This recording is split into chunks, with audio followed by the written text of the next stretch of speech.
Mungkin teman-teman kadang mendengar pernyataan seperti ini, entah dari teman, atau seminar, atau saran yang diberikan oleh orang lain, bahwa pikiran kita, mindset kita akan mempengaruhi belief atau apa yang kita percaya tentang diri kita. Belief akan mempengaruhi perilaku, perilaku akan mempengaruhi kebiasaan, dan kebiasaan inilah yang akan jadi takdir kita. Seakan-akan pikiran kita adalah faktor yang sangat besar, kalau bukan yang utama, mempengaruhi takdir. Ya, ada benernya juga sih. Pikiran kita akan mempengaruhi realita yang terjadi, tapi saya mau mengkritisi statement ini. Kadangkala kita mengecilkan aspek-aspek lain selain pikiran, sehingga seakan-akan hanya dengan mengubah mindset, mengubah pikiran, realita berubah. Saya mau bahas sedikit di video ini. Check this out.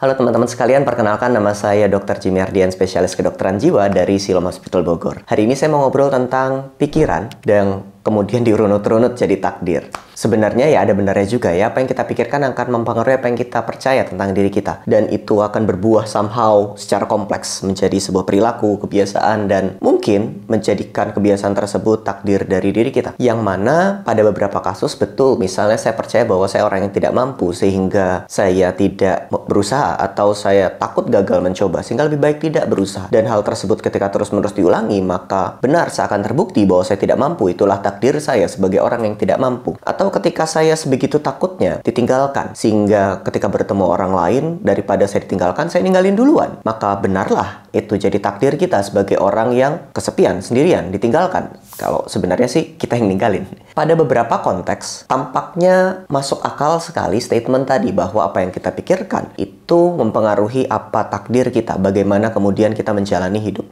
Which is very make sense. Cuman saya pengen nambahin satu poin nih, karena agak gatel kesannya. Banyak banget yang datang konsultasi ke saya, point of view-nya begini, dok, gimana caranya saya ngubah mindset? Gimana cara saya ngubah pikiran? Seakan-akan ketika kita mengubah mindset atau pikiran, maka realita berubah. Maka perasaan saya semuanya langsung berubah. Which is not really true. Dalam buku saya, Merawat Luka Batin, di mana saya menulis tentang cognitive behavior therapy, memang ada usaha-usaha untuk mengenali pikiran-pikiran yang irasional, mengenali pola-pola yang bermasalah dalam pikiran. Dan kita menggeser-geser pola pikiran tadi. Tapi kemudian yang mencoba dilakukan adalah kita mau mencoba melihat apa dampaknya pada perasaan, seberapa berubahnya dia, seberapa kita nggak terlalu melekat sama pikiran yang irasional tadi. Bukan berarti mengubah pikiran langsung mengubah perasaan.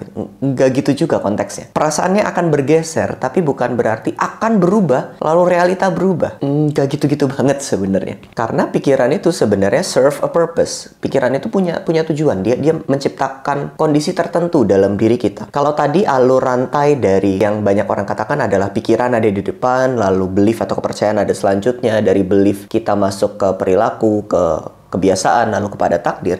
Sebenarnya ada satu hal yang luput dari pembicaraan ini, yaitu kenapa pikiran ini pada awalnya ada di sana, gitu kan? Kepikiran. Seakan-akan pikiran adalah awalnya. Pertanyaannya, bagaimana jika tidak? Bagaimana jika pikiran bukan hal yang pertama? Lantas apa hal yang pertama muncul dalam persamaan tadi? Sehingga kemudian menjadi pikiran, menjadi kepercayaan, menjadi perilaku, habit, kebiasaan, dan takdir. Apa itu yang pertama? Yang beberapa orang nggak sadari, pikiran sebenarnya adalah hasil adaptasi dari realita. Jika lingkungan saya adalah lingkungan yang sering mengecilkan pengalaman saya, atau membandingkan diri saya dengan orang lain, atau menganggap dunia ini sebenarnya sebuah pertandingan yang tidak akan ada habis-habisnya, sehingga ayo cepat, harus, kamu begitu kurang, ayo, kurang, selalu kurang, dan begitu seterusnya. Kira-kira apa pikiran yang akan muncul? Benar, saya nggak cukup. Benar bahwa dunia ini berbahaya.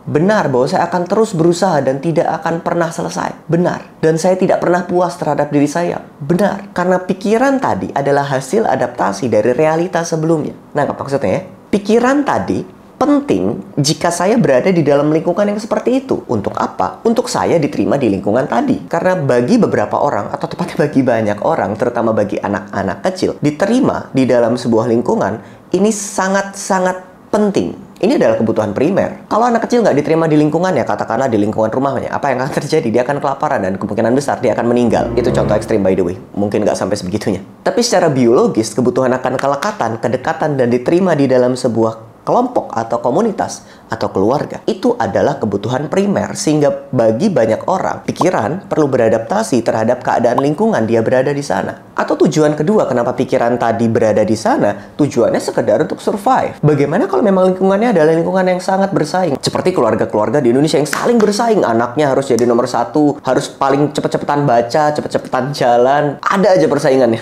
Sehingga seorang anak seakan terus-menerus menghadapi ancaman, jadi anak ini harus beradaptasi. Kalau nggak, dimarahin emaknya.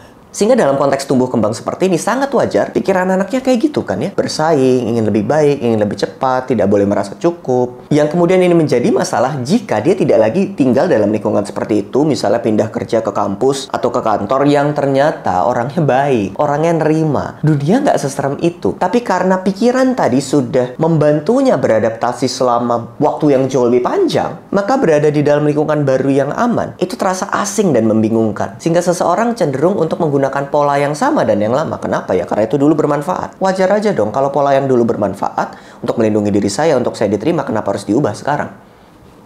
Nggak harus dong. Begitulah kira-kira yang dirasakan oleh pikiran. Sehingga pikiran terus meneruskan polanya. Yang tidak kita sadari adalah ini bukan tentang pikiran itu sendiri. Ini tentang cara saya beradaptasi dulu yang dulu efektif. Sekarang memang tidak efektif. Karena saya yang sadar tahu situasinya berubah. Cuma pikiran yang terlanjur jadi habit, ya memang sedang melakukan tugasnya untuk menjadi habit. Butuh waktu dan usaha berulang untuk kemudian menggeser habit-habit ini dan membentuk proses-proses yang baru. Yang kemudian menjadi persoalan adalah ketika kita hanya mencoba mengubah pikiran, tapi tidak ada kesadaran di mana pikiran ini sebenarnya hasil adaptasi loh. Sehingga kalau kita hanya berusaha mengubah pikirannya tanpa menghargai keberadaannya dulu, kita miss banyak. Ini dulu tuh bermanfaat. Katakanlah dia adalah seorang pegawai. Dia adalah pegawai yang selama ini bekerja dengan sangat baik, menolongmu di kantor, tiba-tiba pengen kamu pecat. Apa perasaannya? Gak enak. Berontak. Atau malah jadi semakin keras. Begitu pula kira-kira pikiranmu tadi. Kita ingin menolak dia, padahal dia adalah seseorang yang sangat bermanfaat. Tugas kita bukan sekedar untuk menggantinya, membuangnya. Bukan. Tugas kita adalah menghargai juga kenapa dia ada di sini di awal. Sehingga kemudian kita bisa mengajak pikiran untuk beradaptasi lebih baik, untuk bertumbuh lebih baik. Percaya bahwa diri kita adalah sosok yang juga adaptif. Terbukti dari kehadiran pikiran tadi, dia beradaptasi dulu. Kita beradaptasi dengan lingkungan baru yang lebih aman sekarang. Sehingga pelan-pelan kita bisa bertumbuh lebih baik. Dan ini tidak bisa dilakukan sendiri. Ini adalah konteksnya masyarakat, sosial. Sehingga kadang kita butuh bantuan orang lain, diingatkan oleh orang lain, hey, kamu nggak perlu sekeras itu. Atau, hey, that's okay, you're doing good. Kamu melakukan yang baik, cukup.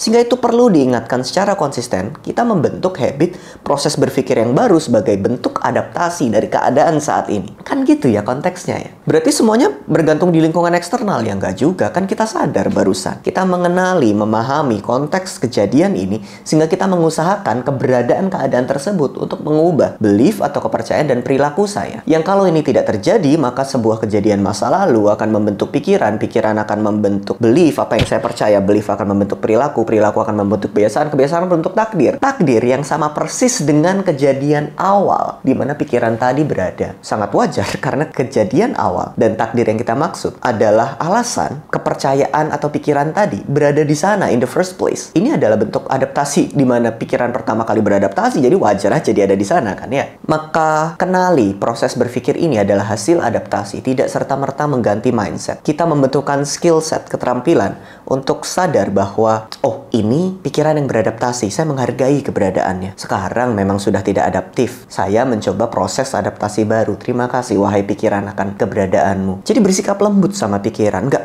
aduh mikir salah lagi, aduh jelek, malah menghakimi, malah menilai. Nggak gitu caranya. Bersikap lembut terhadap pikiran dan di saat bersamaan selain bersikap lembut juga mengajaknya untuk beradaptasi dengan cara-cara yang berbeda. Itu mungkin akan mendatangkan manfaat alih-alih sangat keras, sangat judging kepikiran sendiri karena dia melakukan hal yang baik loh dulu. Dia menolongmu dulu. Sampai sekarang bahkan. Pikiran berpikir dia sedang menolong kita, which is true dulu. Sekarang, kita mau bersama-sama pikiran dengan ulas asih membentuk proses adaptasi dulu. Menurut saya sih gitu, jadi nggak serta-merta ganti mindset.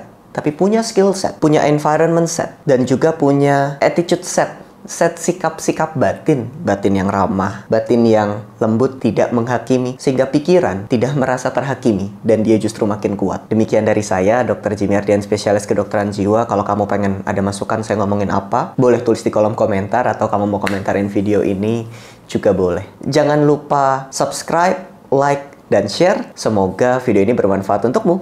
Bye-bye.